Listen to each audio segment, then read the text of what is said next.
Hi, this is Jazz. You guys know me. It's been a while. This video is a bit different from our normal style. We're gonna be analyzing the Lord of Frenzied Flame from the Shadow of the Erdtree soundtrack. That's Midra's fight. That's Midra's song. We might do a series. We might analyze more tracks, but for now we're just doing this one. I am not a professional in any way, uh, but I did take piano lessons for 10 years, and there was a very heavy focus on theory and like the more classical aspects of music, as opposed to like more modern stuff. And I taught piano for a few years as well, back in high school.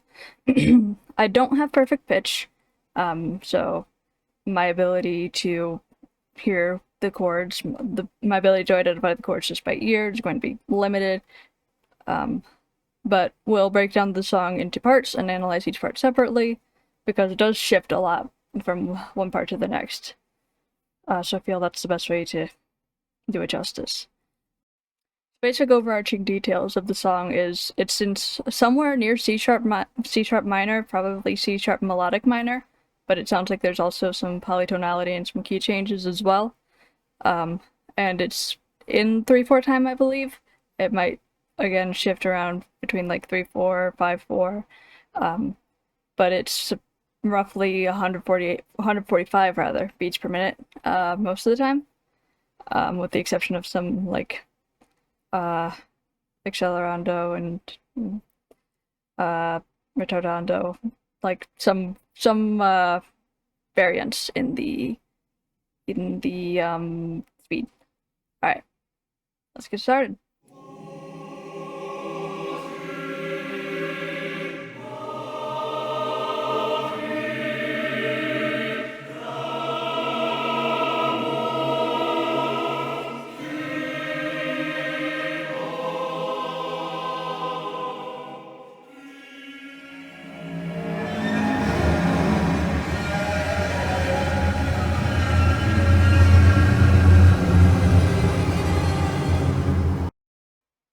The intro starts us off with this immediate sense of unease. The voices are a cappella at the beginning and they kind of crescendo on each chord. And the microtonality that I'm hearing makes it hard to identify the chord types, but I can tell you that the roots are C sharp, D sharp, E, D sharp, and then C. So it doesn't quite stay perfectly in the C sharp minor key. There's a little bit of chromaticism involved. But that's what it does, and then the strings come in right at the end, and it's this extremely like harsh dissonance, and yeah, it's just very, very intense right at the start.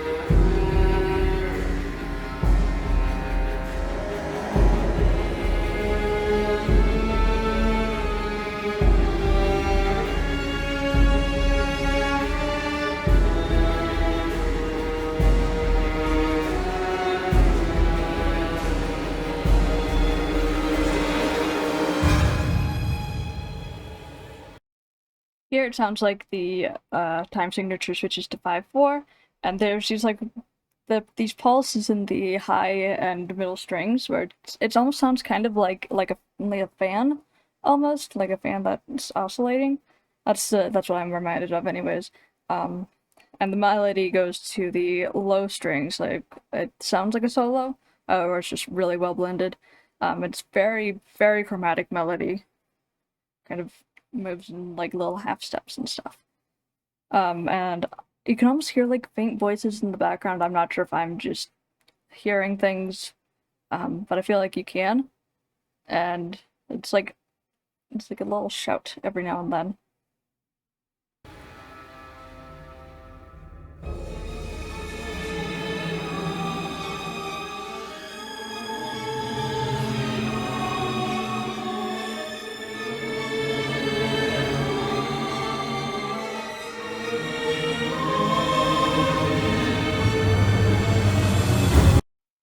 think it's interesting that this section starts with like a pause.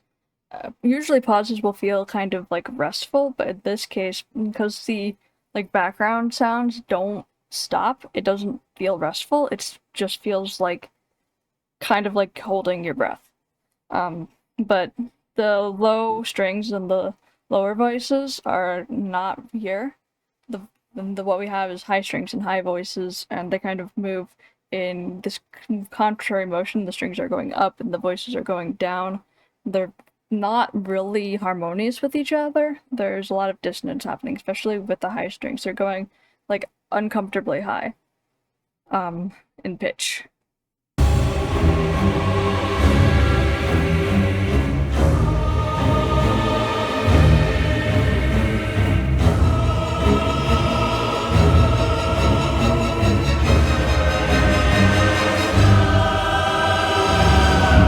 For this section, I want to say it switches to the 3/4 time.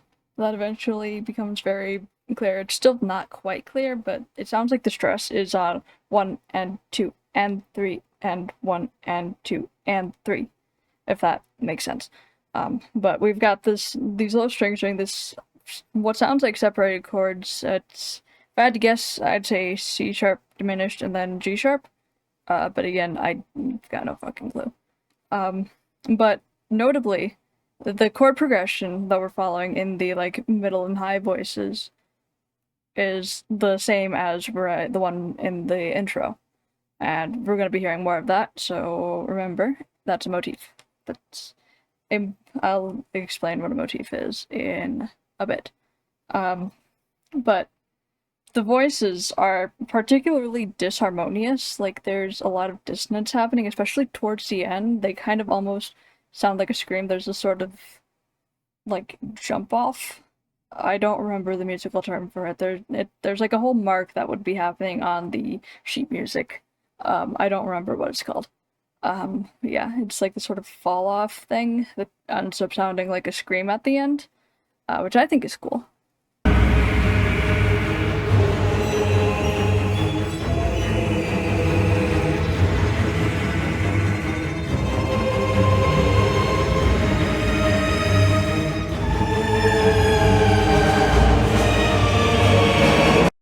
So this one starts with the low voices and the low strings. The low voices are doing the melody, and the low strings are kind of doing an arching arpeggio. That's like a fancy word for a broken chord. And it's very quick. The arpeggio part is very quick. It's much quicker than the broken chords in the previous section. But then when the higher voices and the higher strings join in, they kind of blend together, the high voices and high strings, which is interesting. It's kind of hard to tell where one starts and one ends, which I think is interesting. Yeah.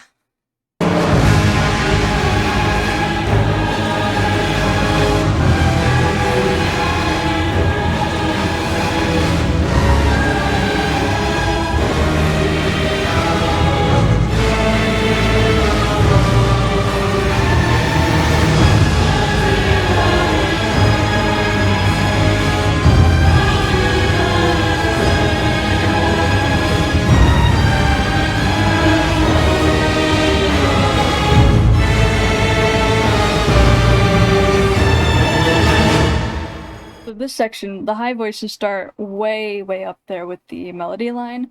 This is another motif that'll be recurring, and it's kind of similar to the Frenzied Flame merchant song that you hear in the Frenzied Flame prescription. This follows about the same contour, and we'll hear a more direct reference to that track in particular later on in this song. But we have the high voices way up there with that melody line. Then the low and mid voices are kind of descending a beat after the melody line starts. They're like a beat off from the melody. Then we have these like crashing percussion. It's very loud and kind of could represent a like loss of control that would come with the Frenzied Flame. I think that's probably what they were going for. So yeah.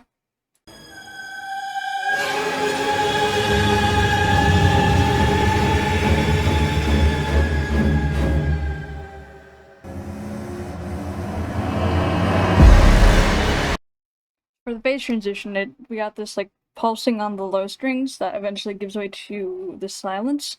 Though the silence would not be there normally in the fight, and you might not even hear the full phase transition during the fight itself. Depends on how fast you get to phase 2.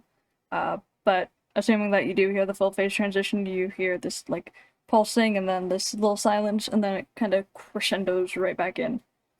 And the end of the crescendo is still very dissonant. It's still very like disharmonious.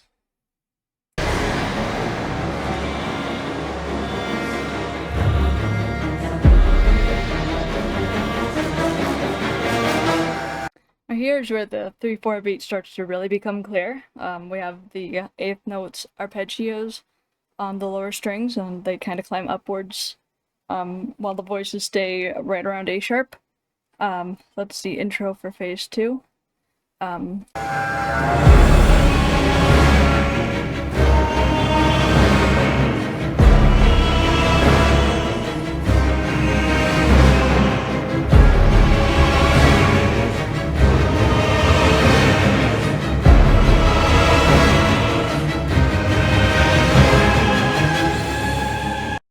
This part's probably my favorite part in the song. We've got the chord progression from the intro returning, and it kind of crescendos with each note.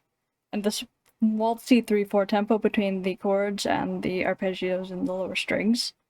And it's just very, like, weirdly dance-like and graceful for the, like, nature of the fight. It's like, we got this rhythm starting to come together even through all of the dissonance.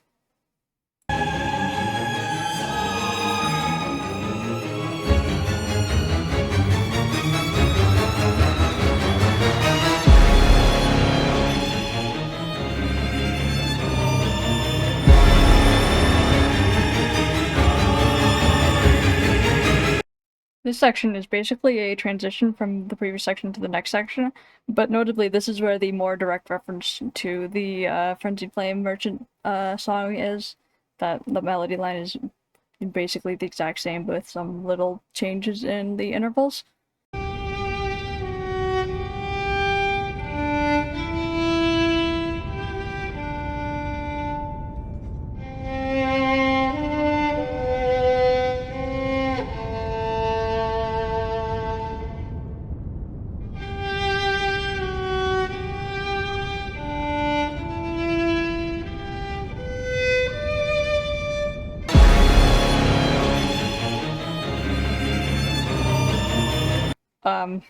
But we've got the high strings taking over the role of the high voice.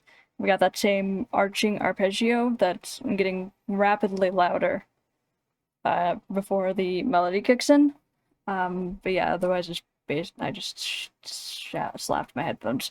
But basically it's just a transition to the next stage. But that melody line is important because it does connect the Frenzied Flame themes.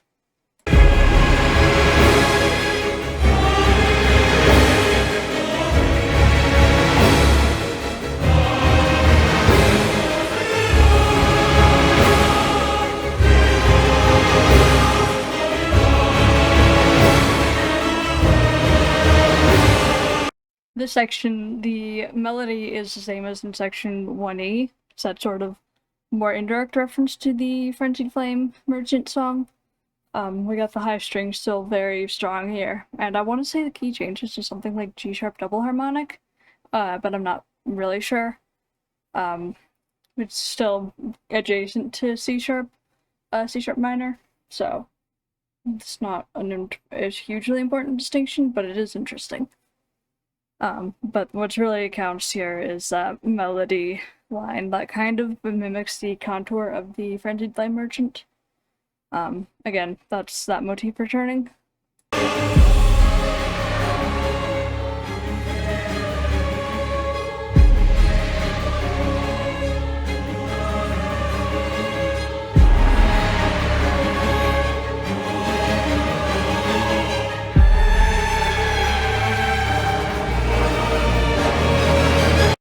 For this section, we still have the strings doing the arching arpeggios, and it's getting rapidly louder.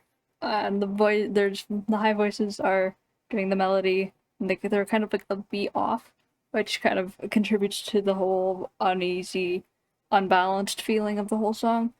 And we'll talk more about how it kind of ties into the whole Frenzied Flame thematically at the end of the video, once it's all together. But yeah, that's something to keep in mind. That sort of uneven, offbeat element to it.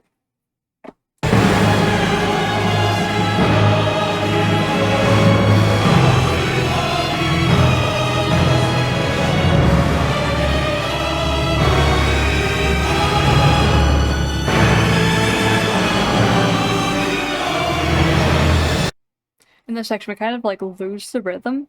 Got the strings and the vocals doing this like descent. They're like going down. And then the percussion is like crashing, and it's just the whole thing is just kind of exploding. So we get this real like sense of like everything's falling apart, and it's like this push pull between kind of embracing the frenzied flame and fighting it. Again, we'll talk about all the thematic stuff in a bit.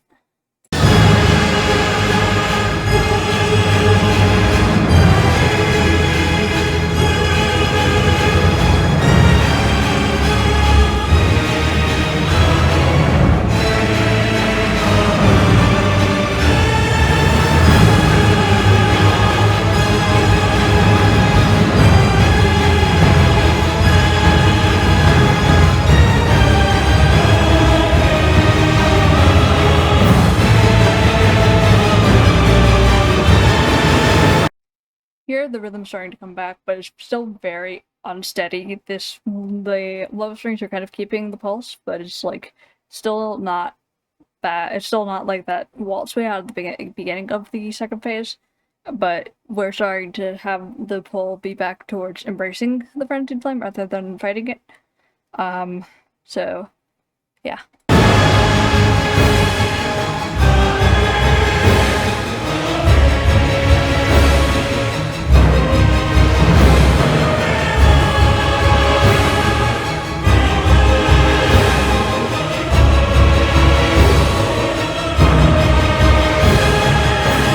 And then the section where fully back together, the rhythm is stabilized. The low strings are still doing that arpeggio, and the high strings are doing this little pulse, while the vocals do the same melody that we heard in section, all the way back in section 1E, the sort of reference to the Frenzied Flame merchant song, which I will have put a I will put an example of what that sounds like at some point in this video, maybe multiple points. So you will be able to hear that. But we're back on the steady, like, sort of waltz-like rhythm, and we're, like, coming back together.